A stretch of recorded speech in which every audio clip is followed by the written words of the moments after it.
ahli fikih dia. Haram dia untuk menikah dalam keadaan atau niat untuk menyakiti pasangannya. Ada enggak orang nikah seperti itu? Nah, ada orang yang dipaksa menikah. Makanya dalam kitab Ihya Ulumuddin, pemaksaan itu tidak dianjurkan. Meskipun sebagian ulama Syafi'iyah mengatakan boleh wali mujbir memaksa orang apa putrinya menikah, tetapi ulama-ulama kontemporer begitu juga salah satunya misalkan Al-Imam Al-Ghazali itu mengkritisi harus dimintakan izin perempuan perawan jikalau menikah. Sebentar kita praktek ya, praktek akan nikah. Sekarang kita lihat. Hah? Iya, ada.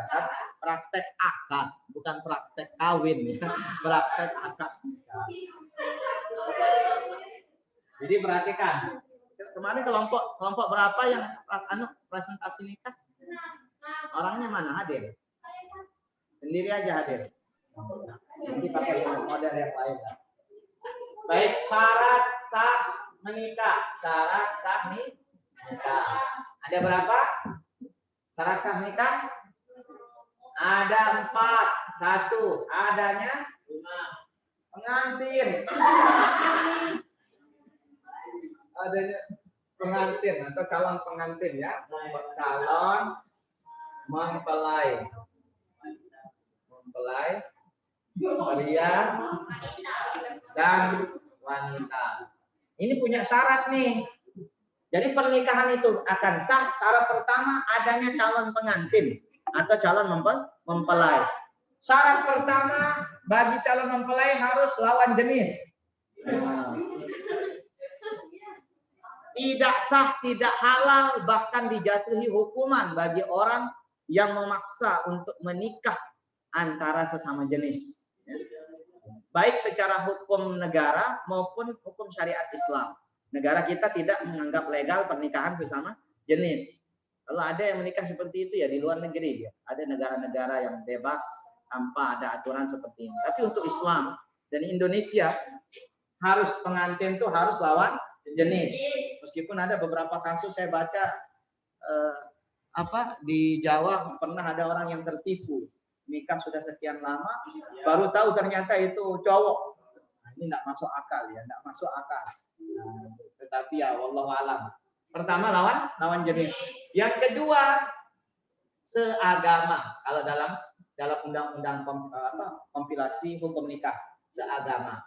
Bagi syariat kita harus Islam. Bagaimana hukumnya seorang laki-laki menikah dengan perempuan ahlul kitab? Ahlul kitab itu Yahudi, Nasrani. Dalam Quran dikatakan al-yauma uhilla lakumut thayyibat, surah Al-Maidah. Wa ta'amul ladzina utul kitaba hillul lakum wa ta'amukum hillul lahum. Wal muhsanatu minal mu'minat wal muhsanatu minal ladzina utul kitaba min qablikum idza ataitumuhunna ujurahun. Hari ini kami halalkan kepada kalian makanan mereka halal untuk kamu makan, begitu juga makananmu halal untuk mereka makan. Karena sama-sama menyembelih dengan nama Allah. Ada beberapa sekte Nasrani itu yang menyembelihnya dengan nama Allah, Bismillah. Apalagi kalau yang di Mesir ya, yang Koptik, pakai Bismillah juga nyembelihnya. Tapi kalau kebanyakan yang di Indonesia, saya sudah tanya beberapa mahasiswa yang non-Muslim, dia menyembelihnya enggak pakai nama Allah, pakai nama Tuhan Yesus. Maka kalau menyembelihnya tidak dengan nama Allah, makanannya haram. Kalau menyembelihnya dengan nama Allah, makanan menjadi halal. Jadi kata Allah dalam Quran surah Al-Maidah. Begitu juga fal muhsanat, maka perempuan-perempuan terhormat yang menjaga dirinya dengan bagus dari diri kalian maupun dari golongan ahlul kitab, halal untuk kalian setelah kalian memberikan ujurahun, maharnya. Ini kata Allah dalam Quran. Pertanyaannya siapa sih ahlul kitab itu? Maka kalau kita lihat banyak pendapat ulama, saya simpulkan saja yang dimaksud ahlul kitab itu adalah mereka yang pertama meyakini bahwa Tuhan itu hanya Allah, tauhid, ada tauhid dalam hatinya. Kemudian yang kedua menyembelihnya dengan nama Allah. Kemudian yang ketiga mengakui semua nabi dan rasul meskipun masih ragu-ragu dengan Nabi Muhammad SAW. Mengakui semua kenabian nabi dan rasul. Hanya dia belum syahadat saja. Ini yang disebut dengan ahlul kitab. Ciri-cirinya yang disebutkan oleh para ulama. Maka kalau kita cek mayoritas Yahudi dan Nasrani yang ada, terutama di Indonesia sekarang ini, tidak ada yang masuk kategori ahlul kitab. Sehingga undang-undang kita menegaskan tidak boleh menikah kecuali seagama. Kalau Islam kita ya sesama orang Islam. Baik dia benar-benar masuk Islam atau hanya pura-pura di lisannya saja.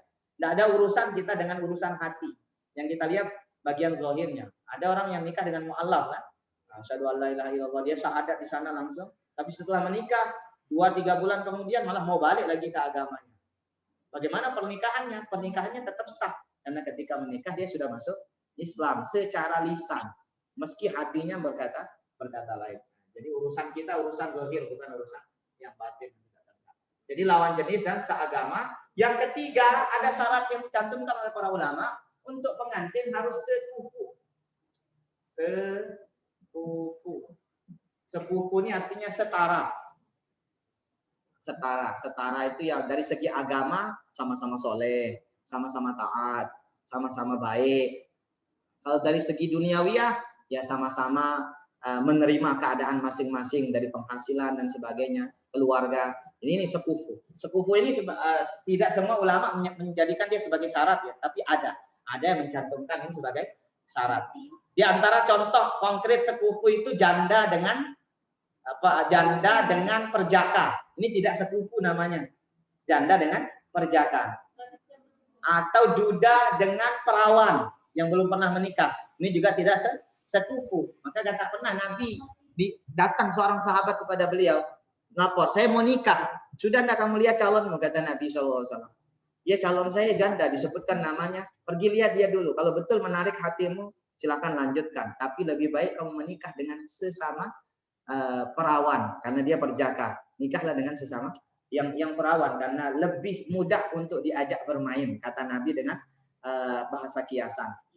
Kenapa kok ada tumpang tindih kalau janda dengan perawan atau duda dengan janda dengan perjaka atau duda dengan perawan?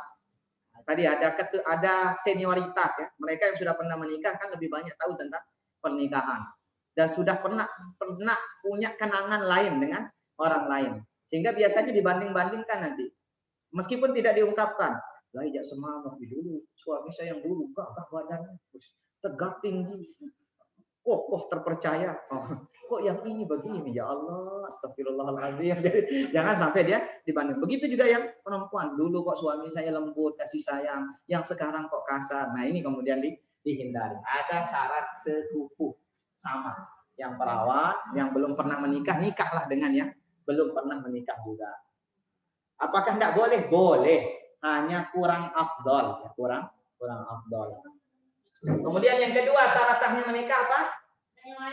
Adanya wali. Wali dibagi menjadi berapa? 2. Apa saja? Ada wali mujbir. Wali mujbir. Apa maksud wali mujbir ini? Wali nasab. Wali yang berasal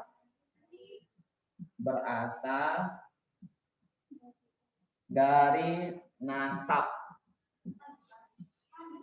Jalur ayah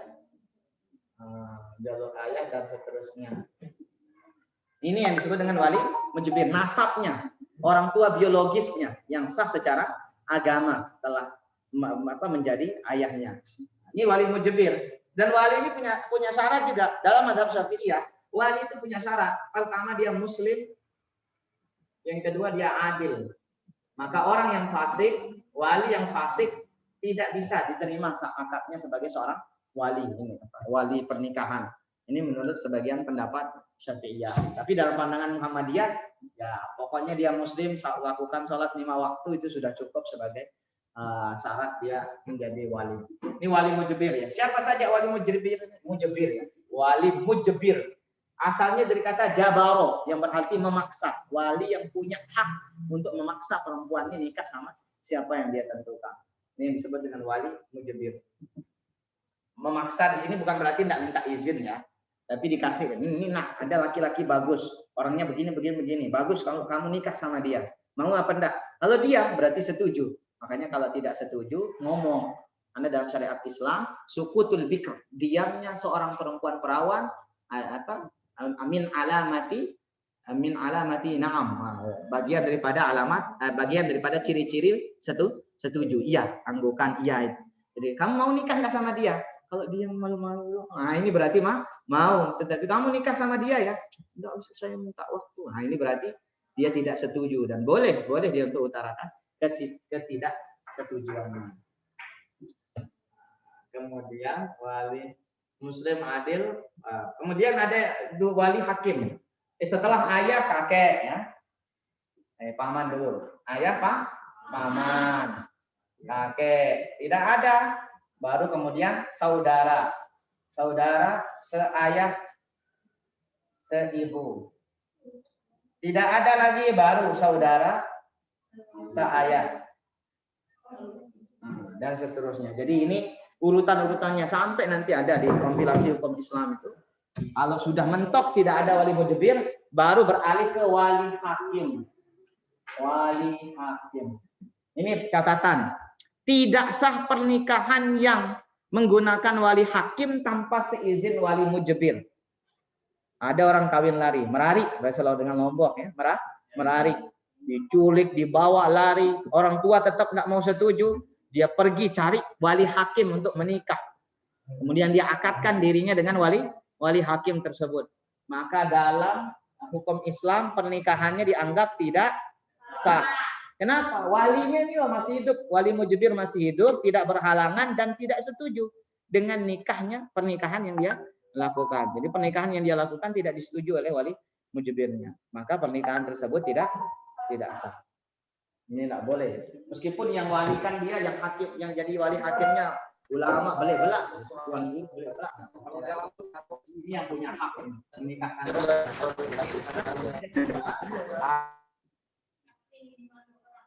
Adanya saksi.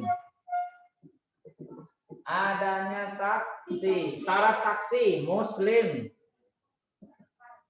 adil, 2 orang, jumlahnya 2 orang, laki-laki. Jadi ini syarat saksi. Pertama harus muslim. Maka orang non muslim tidak berhak menjadi saksi pernikahan seorang muslim.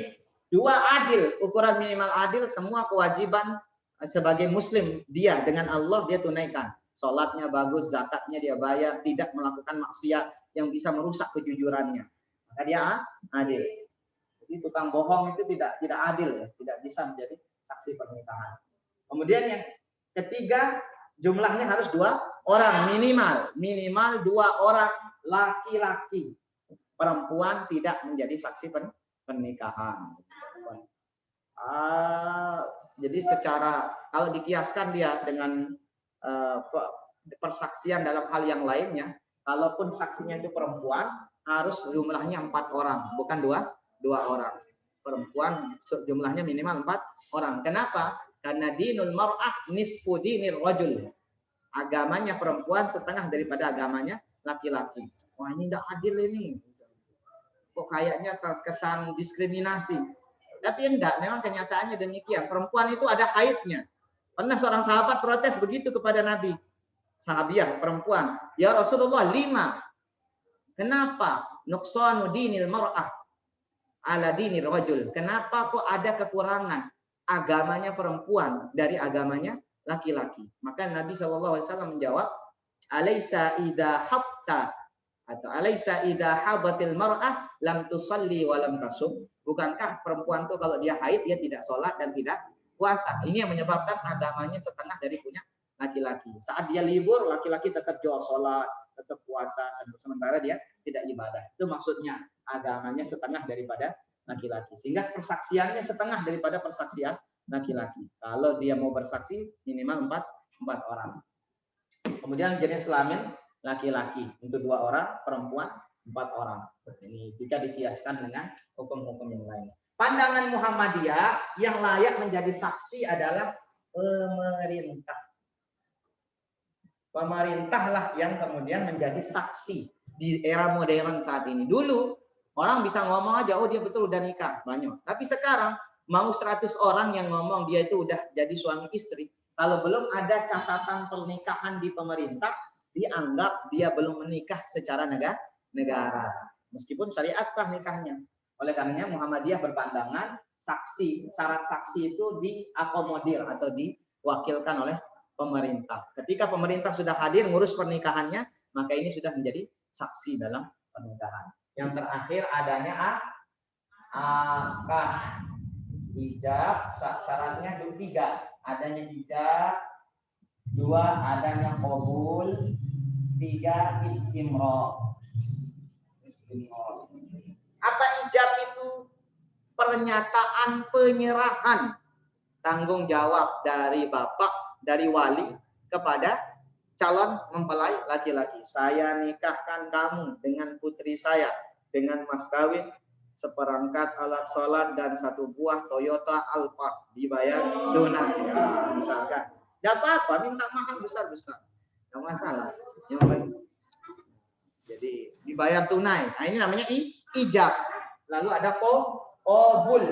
Akad ini akad. Ada qabul. Apa qabul? Itu artinya menerima. Penerimaan dari mempelai laki-laki terhadap penyerahan yang dilakukan oleh wali. Jadi ketika wali mengatakan saya nikahkan kamu dengan anak saya dengan mas kawin seperangkat alat sholat dan 1 buah Toyota Alphard dibayar tunai. Dia jawab saya terima nikahnya. Siapa misalkan Siti dengan mas kawin seperangkat alat sholat dan 1 buah Toyota Alphard dibayar tunai. Sah. Nah, yang syarat yang ketiga istimrar, ijab dan qabul itu harus berkelanjutan, tidak boleh terpisah dengan yang lain-lain. Misalkan tadi ijab, bapaknya sudah ngomong dibayar tunai, yang laki-laki masih bengong dulu, tarik nafas, ngos-ngosan dulu atau minum dulu karena tegang, maka saat itu akadnya dinilai batal, ulang lagi dari ijab, ulang lagi, harus dia istimrar. Makanya kalau kamu lihat video orang nikah dibayar tunai, langsung disambut oleh yang laki-laki. Langsung disambut ini dinamakan istimrar. Jadi saling berkesinambungan antara ijab dengan qabul. Kalau tertunda, sudah akad dibayar tunai. Sebentar izin mau ke kamar mandi. Nah, kata yang laki-laki, ulang lagi akadnya, enggak bisa. Atau salah, ulang lagi akadnya sampai benar dibayar tunai. Sah, lalu dianggap. Paham ini? Kalau paham enggak usah praktek ya. Sudah paham ya? Lihat sudah. Di mana posisi mahar? Di mana posisi mahar? Tahu mahar? Mas kawin. Mas kawin, Mas. Mas kawin di mana posisinya? Posisinya tidak sebagai syarat nikah. Dia sebagai pelengkap. Pelengkap yang sangat dianjurkan oleh Rasulullah Shallallahu alaihi wasallam. Besarannya mahar bagaimana? Jadi mahar itu melengkapi pernikahan.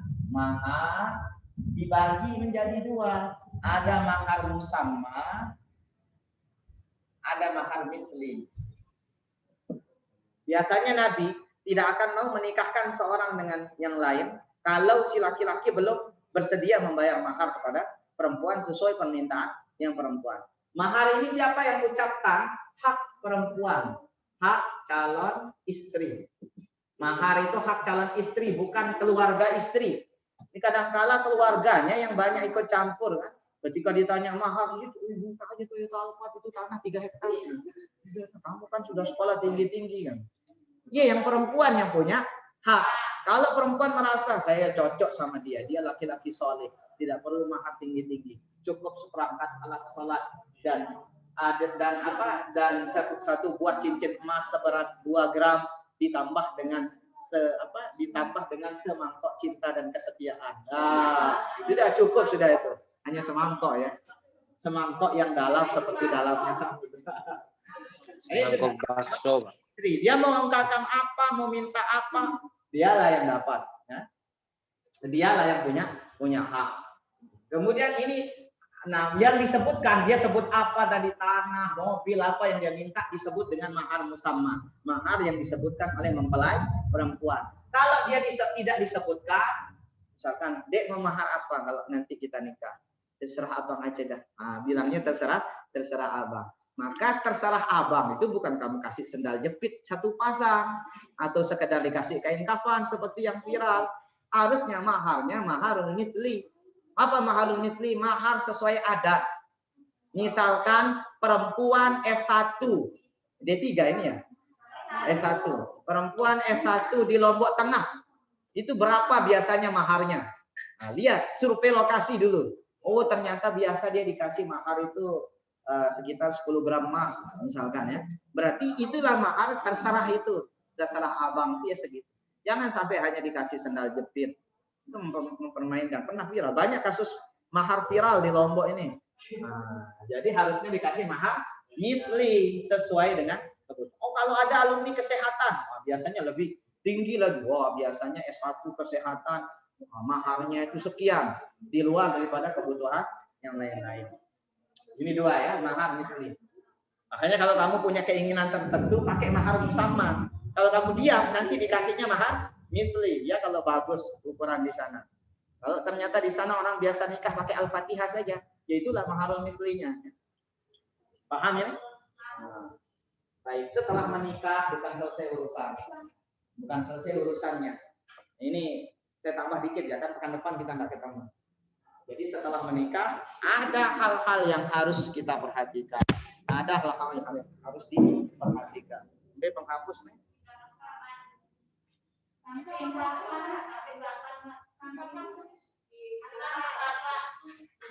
Oh, astagfirullahaladzim. Baik. Sekarang kita bicara tentang perceraian yang mungkin akan menimpa ketika sesat talak. Ya, setelah tahu nikah harus tahu masalah talak. Biar kamu ngerti nanti ini sudah dicerai belum sama suaminya. Paham? Jadi talak ini, talak itu ucapan melepaskan pernikahan, ucapan melepaskan akad nikah. Akad itu artinya ikatan nikah. Tolak artinya lepasan. Tolak artinya memutlakkan atau melepaskan pernikahan. Melepaskan akad pernikahan. Ini ucapannya. Maka kalau kita lihat dari segi ucapan, talak itu dibagi menjadi dua. Ada yang sharih, ada yang kinayah. Sharih itu kalimatnya jelas. Jadi mentalak dengan kalimat sharih maksudnya mentalak langsung tanpa perlu interpretasi, penafsiran lagi.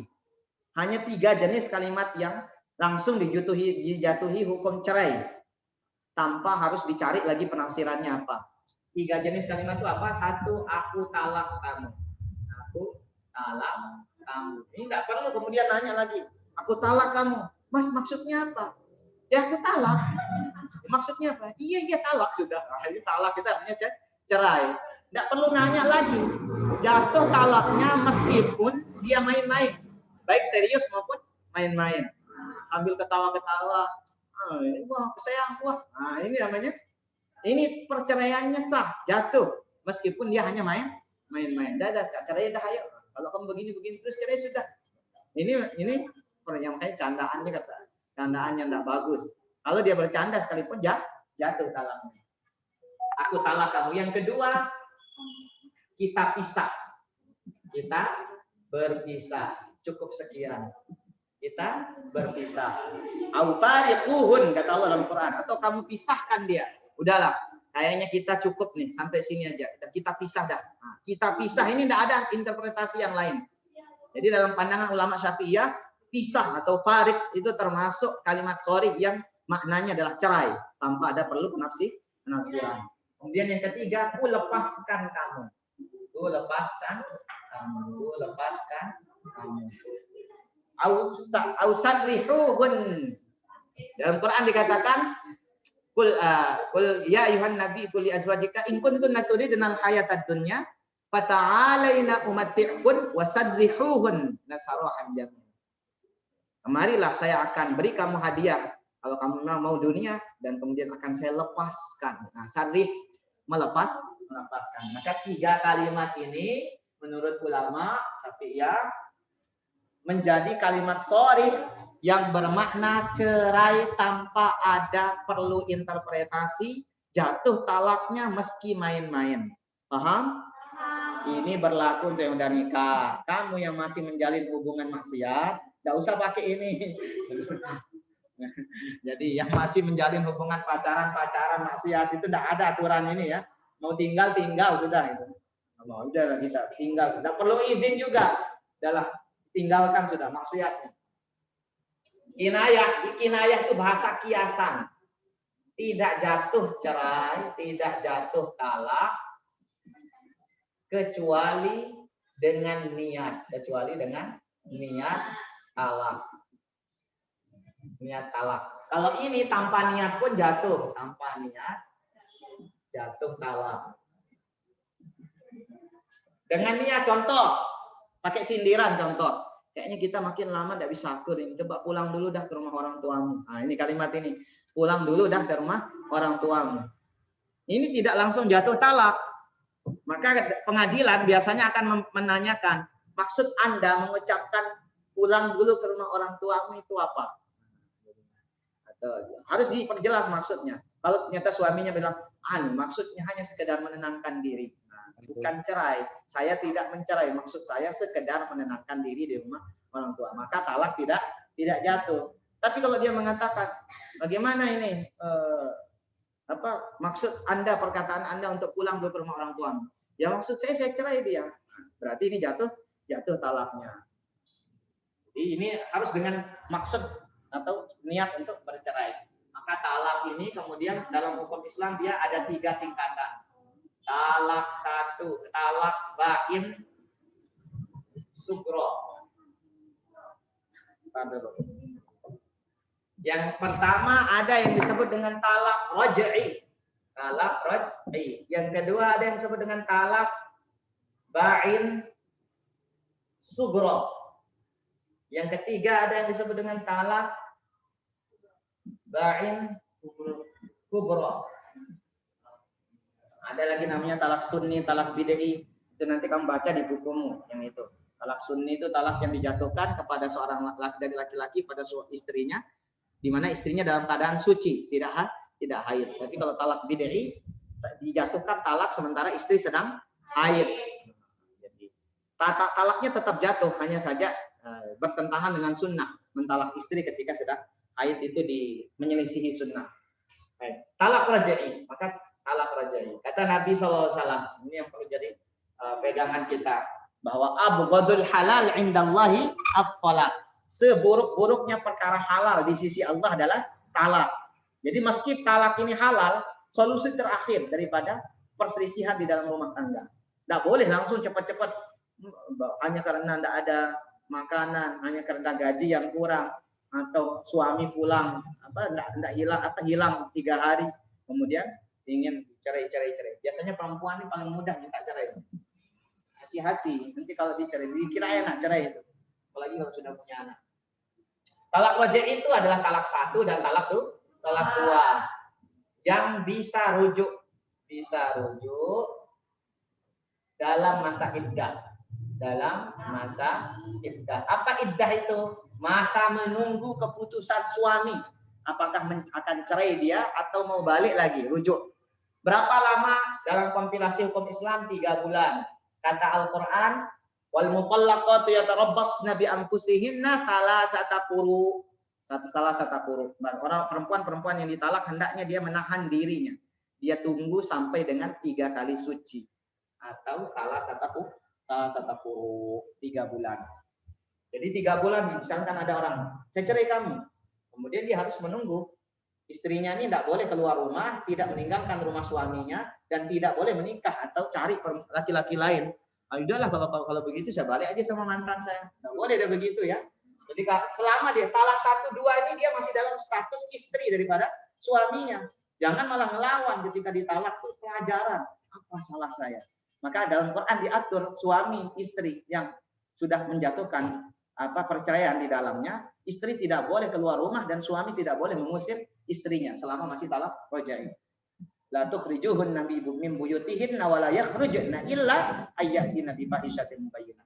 Jangan kamu usir dia dari rumahmu, dan yang perempuan jangan keluar dari rumah suamimu kecuali kamu dicerai gara-gara fahisyah, selingkuh, zina dengan laki-laki lain. Boleh langsung eksekusi, usir dari rumah. Tapi kalau ditalaknya karena urusan lain, tahan diri dalam rumah. Kenapa? Bisa rujuk. Masih bisa rujuk. Rujuk itu artinya balikan. Nah, setelah 6 bulan, setelah udah keceplosan bilang talak, ingin balik lagi kepada istri. Baru pagi tadi ditalak, malam dingin udah rasa, ternyata ngenes tanpa ada istri di samping. Maka rujuk ini bisa dengan dua cara, perkataan dan perbuatan. Boleh dua-duanya rujuk. Itu sebabnya orang dicerai tidak boleh keluar rumah. Perkataan tuh gimana? Udahlah, tadi saya khilaf. Kalau gitu kita rujuk lagi ya. Nah, ini namanya perkataan. Contoh kalimat rujuk. Perbuatan tuh gimana? Nggak pakai ngomong dia. Begitu malam dingin langsung ketok-ketok kamar istrinya, masuk saja. Nah, main masuk ngerayu macam-macam, istrinya juga malu-malu tapi mau. Nah, akhirnya terjadi, maka dianggap sudah rujuk meski tidak ngomong. Maka jumhur ulama mengatakan rujuknya sah. Ini mohon maaf ya, saya ngomong begini aja yang biar jelas ya. Jelas sudah ya? Jangan ada kalimat prasangka yang buruk. Talak bain sugro itu yang mana? Talak yang telah kelewatan masa iddah. Talak 1, 2 yang sudah lewat masa iddah. Kalau ini mau balik kepada istrinya, tinggal bilang atau tinggal beraksi, ya, tinggal berkata atau beraksi. Tapi kalau sudah lewat 3 bulan, masuk dia dalam jenis yang kedua, talak bain sugro. Di mana cara rujuknya atau baliknya harus akad nikah ulang, akad nikah ulang. Panggil lagi saksinya, panggil walinya, panggil orang-orang di sekitar untuk menyaksikan akad kembali. Seperti akad pertama dulu, pakai mas kawin, pakai mahar, bahkan boleh mengajukan syarat istri. Mau saya rujuk lagi, tetapi tidak boleh lagi mukul-mukul saya, tidak boleh kasar-kasar lagi, atau jangan kawin lagi. Nah, misalkan ya, kasih syarat. Nanti kalimatnya ini disebut dengan akad bita'liq. Jadi ada talak bita'liq. Jadi dia sengaja mau akad lagi dengan syarat tidak boleh nikah lagi. Kalau nikah lagi jatuh talak 3, misalkan begitu. Boleh akad seperti ini untuk melindungi hak-hak perempuan supaya tidak disiksa di zalim. Talak bain sugro. Baru yang terakhir talak bain kubro atau yang kita kenal dengan talak 3. Termasuk juga talak mati ya. Talak ditinggal mati. Talak bain kubro. Bain kubro itu apa? Di mana talak di mana jika sudah terjadi tidak boleh rujuk kembali kecuali istri telah menikah dengan laki-laki lain. Cerai baru boleh dia kemudian menikah kembali. Nikah dengan laki-laki lain minimal sudah melakukan jima atau hubungan badan 1 kali dengan suami baru. Ini syarat dari yang diajukan oleh para ulama. Dalilnya Quran, fa in talaqaha fala tahillu lahu mim ba'du hatta tankiha zaujan ghairah. Apabila kamu talak dia yang ketiga, maka tidak halal kamu balik kepada istrimu sampai dengan dia menikah dengan suami yang lain. Lalu bercerai baru balik kepada kamu lagi. Kenapa kok dibuat aturan seperti ini? Menjaga hak perempuan. Dulu perempuan di zaman jahiliyah ditalak, diceraikan, dikawini lagi itu sampai lebih ratusan kali. Ini cerita Aisyah radhiyallahu anha. Jadi asal laki-laki suami itu benci sama istrinya, marah sehari, udah pulang sana, saya cerai kamu. Begitu. Besok pengen lagi, kangen lagi sama istrinya, dia cari lagi. Adalah tak rujuk. Sampai ratusan kali, bahkan ada yang ribuan kali, kata Aisyah dalam kitab Ruhul Bayan. Maka turunlah syariat talak ini membatasi. Talak hanya boleh 3 kali dengan aturan demikian untuk menjaga hak-hak perempuan. Kalau betul ditalak, berikan dia mutiah, harta penghibur, dan jamin dia kehidupannya, makanannya, pakaiannya, kalau dia mengandung atau menyusui serta membesarkan anak-anaknya. Ini aturan yang ada di dalam Al-Quran. Jadi singkatnya cerai itu merugikan laki-laki karena harus tetap mengeluarkan harta nafkah, tetapi haknya tidak boleh dia tuntut dari istri yang sudah dicerai. Dan bau tegodet-godet, bahasa Lombok. Paham? Ini orang Lombok bukan? Oh iya. Nanti ya. Nah, sudah ya. Inilah dia rangkaian nikah sampai dengan talak. Soal yang lain-lain ya nantilah nanti kalau kamu menjelang pernikahan, nanti tanya-tanya sama KUA-nya. Jangan menikah itu hanya modal angen. Apa angen itu? Hati. Pokoknya menikah pengen belajar yang betul dulu. Pelajari undang-undangnya, hak-hak kamu sebagai istri, kewajiban sebagai istri, hak sebagai suami, kewajiban sebagai suami. Pahami betul, baru menikah. Sehingga perjalanan rumah tangga itu betul-betul dilandasi dengan ilmu. Kalau sudah dilandasi dengan ilmu, baru bisa takwa. Kalau sudah ilmu dan takwa, baru bisa sakinah mawaddah warahmah. Kalau modalnya hanya cinta berdasarkan gambaran dari drama Korea, alamat sudah umur pernikahan akan sangat pendek. Sudah, ini saya kok kayak rasanya jadi penghulu isi ini bab nikah ini. Sudah ada pertanyaan? Cukup? Cukup ya, udah mau hujan nih. Nanti kalau ada pertanyaan bisa lewat grup saja. Terima kasih atas segala perhatian. Mohon maaf atas segala kekurangan. Diskusi sudah tadi di awal ya. Begitu juga yang mendengarkan lewat Zoom boleh bertanya lewat grup masing-masing. Kita tutup. Subhanakallahumma bihamdika asyhadu an la ilaha illa anta astaghfiruka wa atubu ilaik. Wassalamualaikum warahmatullahi wabarakatuh. Waalaikumsalam warahmatullahi wabarakatuh.